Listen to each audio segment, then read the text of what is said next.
Audio Jungle.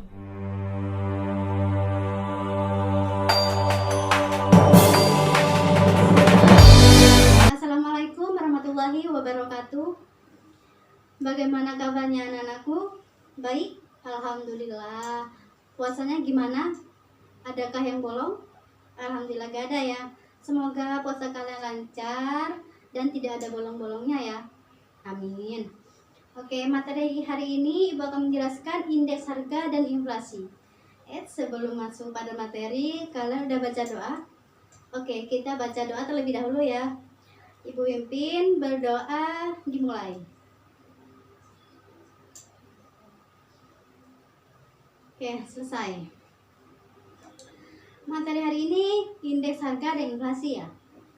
Jadi tujuan kalian untuk mengikuti materi hari ini agar kalian itu bisa tahu apa sih indeks harga dan inflasi itu, bagaimana cara metode penghitungan inflasi dan indeks harga, yang selanjutnya tujuan dibentuknya indeks harga, jenis-jenis inflasi, dampak terhadap indeks harga dan inflasi, selanjutnya teori permintaan dan penawaran uang.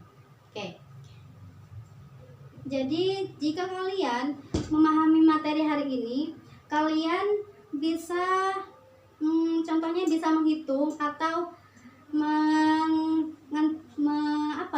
semisal bisa mengkasih contoh lah, bisa menerapkan di perekonomian sehari-hari. Jadi kalian tuh bisa mengira-ngira, oh ini termasuk indeks harga, oh ini termasuk inflasi, seperti itu. Oke. Sebelum Ibu jelaskan materi ini, Ibu model pembelajaran hari ini menggunakan program Based Introduction, di mana model ini lebih menyelesaikan suatu masalah, memecahkan suatu masalah. Jadi nanti Ibu kasih contoh pada tampilan video, nanti kalian bisa memecahkan masalahnya di situ. Oke, Ibu mulai ya. Indeks harga dan inflasi. Apa sih Bu indeks harga itu? Ada yang tahu? Nah, betul.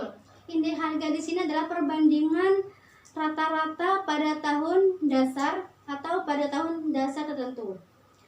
Tujuan dari terbentuknya indeks harga di sini sebagai mengukurnya kegiatan ekonomi secara umum. Yang kedua sebagai pengukur penetapan gaji, dan selanjutnya sebagai penentuan kegiatan dalam sektor perekonomian, seperti itu. Lanjut, adapun cara dalam penghitungan indeks harga di sini ada dua. Angka indeks harga agregatif tidak tertimbang. Yang kedua, angka indeks harga agregatif tertimbang. Yang dimana dengan rumus P0N sama dengan sigma PN per sigma PO kali 100. Sedangkan indeks harga agregatif tertimbang, IL sama dengan IPN Q0 dibagi sigma P0 Q0 kali 100. Bingung ya? Apa itu sigma PN? Apa sih itu sigma PON? Nah, di sini PON adalah angka indeks harga tahun dasar pada tahun 0, sedangkan PN harga pada tahun yang dihitung, P0 harga tahun dasar, Q0 jumlah, dan IL indeks life buyers. Oke. Selanjutnya pengertian inflasi. Ada yang sudah tahu inflasi itu apa? Oke. Inflasi adalah suatu perekonomian yang mengalami menaiknya harga-harga. Jadi inflasi di sini adalah menaiknya suatu harga-harga dalam suatu sektor perekonomian, seperti itu. Penyebab terjadinya inflasi di sini ada 3. Inflasi karena kenaikan permintaan. Yang kedua, inflasi karena biaya produksi. Selanjutnya, inflasi karena jumlah uang yang beredar itu bertambah. Ibu jelasin yang pertama, inflasi karena kenaikan permintaan. Jadi jika suatu permintaan dalam suatu masyarakat itu meningkat atau menambah, otomatis akan terjadinya inflasi. Yang kedua, inflasi karena biaya produksi. Nah, masuk pada permintaan tadi, permintaan jika meningkat maka biaya produksi akan mengikuti arus. Jadi akan mengalami inflasi juga, menaiknya harga-harga situ juga. Inflasi karena jumlah uang yang beredar. Nah, di sini jika jumlah barang tetap namun jumlah uang itu beredarnya bertambah, maka akan mengikuti arus juga, otomatis akan mengalami inflasi seperti itu. Oke, sampai sini ada pertanyaan? Oke, nggak ada ya. Nah, selanjutnya jenis-jenis inflasi. Jenis-jenis inflasi di sini ada 3, berdasarkan keparahannya, berdasarkan sumbernya, dan berdasarkan penyebabnya. Berdasarkan keparahannya di sini ada 3, inflasi ringan, inflasi sedang, dan inflasi berat. Ibu jelasin, inflasi ringan itu dimana inflasi atau menaiknya harga yang mengalami suatu keringanan atau ringan lah ya.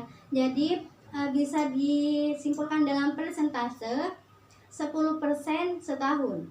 Sedangkan inflasi sedang di sini mengalami kenaikan dengan persentase 10 sampai 30 setahun.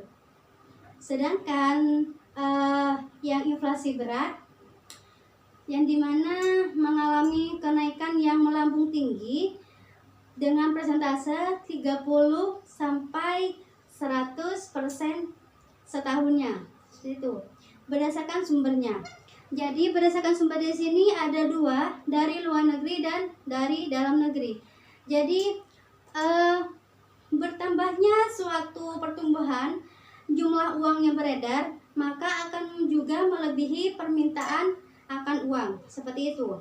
Yang kedua, inflasi akan terjadi suatu negara apabila suatu barang di luar itu mengalami harga yang meningkat, otomatis kenaikan harga pada daerah di situ akan mengalami peningkatan juga, seperti itu. Paham ya? Selanjutnya, inflasi berdasarkan penyebabnya. Ada 2, berdasarkan kenaikan permintaan dan kedua kenaikan perbiayaan produksi. Yang pertama, jika suatu bertambahnya permintaan akan mengalami penaikan juga, akan mengalami meningkatnya harga atau inflasi tadi. Jadi akan terjadi permintaan total. Jadi mengikuti juga akan mengalami inflasi. Selanjutnya, berdasarkan kenaikan biaya produksi. Nah, jika terjadi biaya produksi itu meningkat sehingga mengakibatkan harga-harga produk akan ikut meningkat, akan terjadinya inflasi, seperti itu. Mungkin ada pertanyaan sebelum Ibu lanjutkan ke materi selanjutnya. Oke. Ibu di sini akan menjelaskan lagi bagaimana sih Bu cara menghitung inflasi di sini. Nah, inflasi dengan rumus harga pada yang dihitung dibagi harga tahun dasar dikali 100. Seperti itu. Nah, ada pun juga dampak dalam inflasi di sini, yang dimana jika terdapat pada pendapatan itu sangat menguntungkan, namun sangat merugikan bagi pendapatannya itu yang tetap, yang tidak berubah. Itu.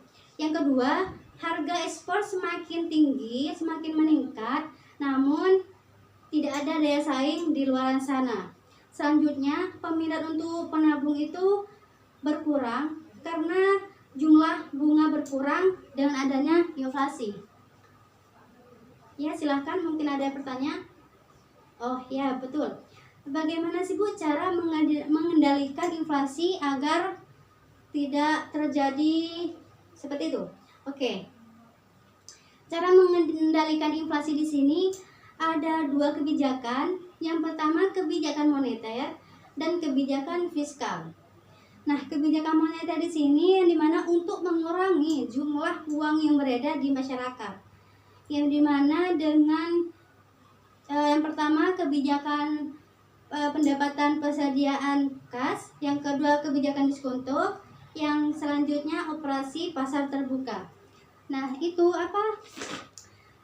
Dalam kebijakan fiskal yang dimana untuk mengurangi penerimaan dan pendapatan yang dikeluarkan oleh pemerintah dengan contoh menghemat pengeluaran pemerintah agar tidak boros, dan yang kedua menaikkan tarif pajak.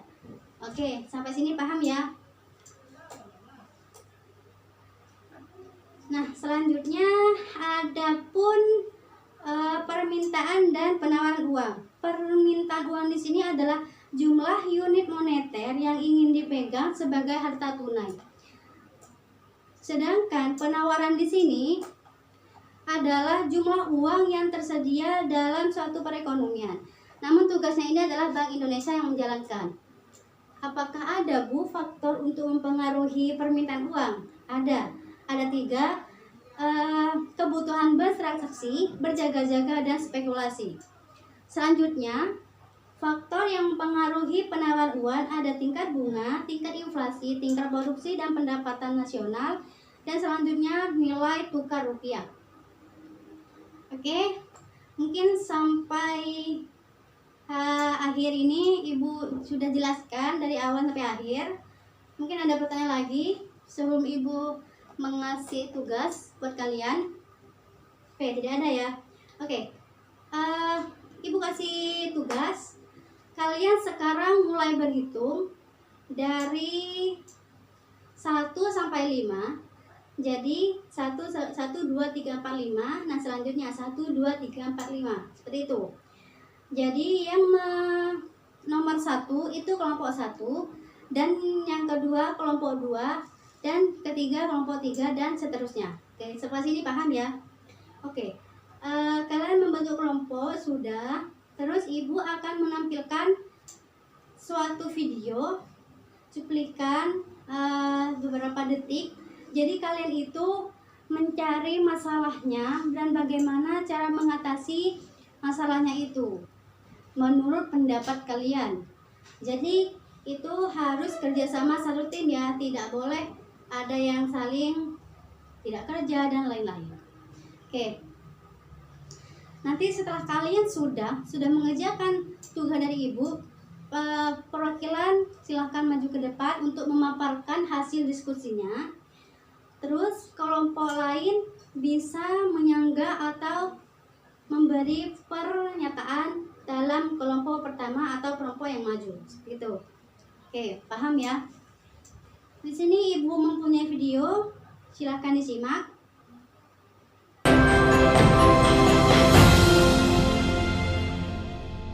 Kemudian di 2016 kelas Badan Pusat Statistik Sorong mempresentasikan hasil perkembangan indeks harga konsumen Kota Sorong pada bulan Agustus yang mengalami kenaikan dan penurunan pada beberapa harga di pasaran. Beberapa bahan pokok yang mengalami inflasi atau kenaikan harga seperti ikan make-make dan ekor kuning, juga pakaian yang mengalami kenaikan. Kepala Badan Pusat Statistik menyampaikan bahwa kenaikan dari harga barang tersebut tidak begitu memberi dampak pada kenaikan harga komoditi lainnya. Deflasi atau penurunan harga pun terjadi pada bulan Agustus ini, seperti pada harga cabai, sayuran, tiket pesawat. Data ini dikumpulkan sesuai dengan hasil survei yang dilakukan oleh Badan Pusat Statistik Sorong pada bulan Agustus. Lagi dari indeks harga tentang angkutan udara. Nah, di sini kan kita mengukur dengan bulan yang lalu, ya. Bulan Juli dengan bulan Agustus, perbedaannya ada di mana? Ternyata dia ada kenaikan. Oh, ternyata dia stagnan, dia tidak bergerak tetap. Nah, inilah yang kita pakai sebagai tolok ukur dalam mengukur kenaikan harga itu, ya. Sehingga apakah harga itu dia melonjak secara signifikan atau dia hanya stagnan atau dia memang turun dari harga yang berlaku di pasar. Rian Evinarta, Kompas TV, Sorong, Papua Barat.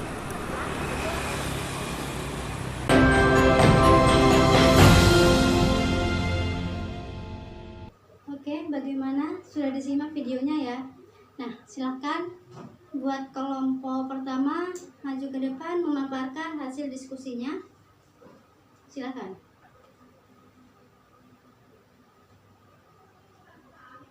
Oke, mungkin ada sanggahan? Tidak ada. Oke, silakan duduk. Selanjutnya,